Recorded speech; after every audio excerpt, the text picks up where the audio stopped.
It's pretty scary what's happening with some of the technology. We look at CRISPR, you look at genome profiling. There's some stuff coming. There's some stuff that's happening now. It's very new. Yeah.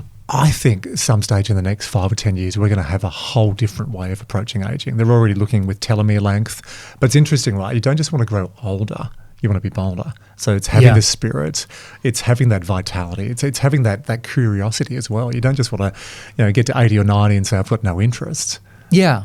Yeah. And you, of course, you're less likely to get to 80 and 90 if you've got no interests, because having interests, exposing yourself to novelty, pushing yourself outside the proverbial comfort zone, learning new stuff, that's part of refreshing yourself. That keeps you cognitively and physically fit, along with the socializing, the diet, the exercise, all those other things. So yeah, I mean, this is one of the lessons that I take home most from the book, is that ageism, or the cult of youth, is a self-fulfilling prophecy. In other words, if you believe that aging will be bad, there's a very good chance that it will be, right? You're more likely to suffer from physical, cognitive decline, dementia, even die earlier.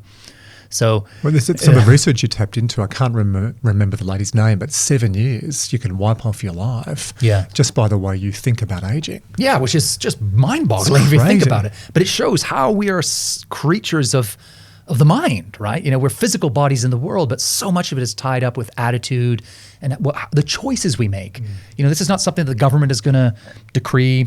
It's not something that your partner is going to push. It's going to come from you. It's going to come from us inside. Is making that shift, that change of gears, that new way of thinking. And that's got to be the start for everything. And then, all the stuff around you and the new science that's coming online all the time, that will play into how all of us age in the coming years. But the starting point is always going to be being bold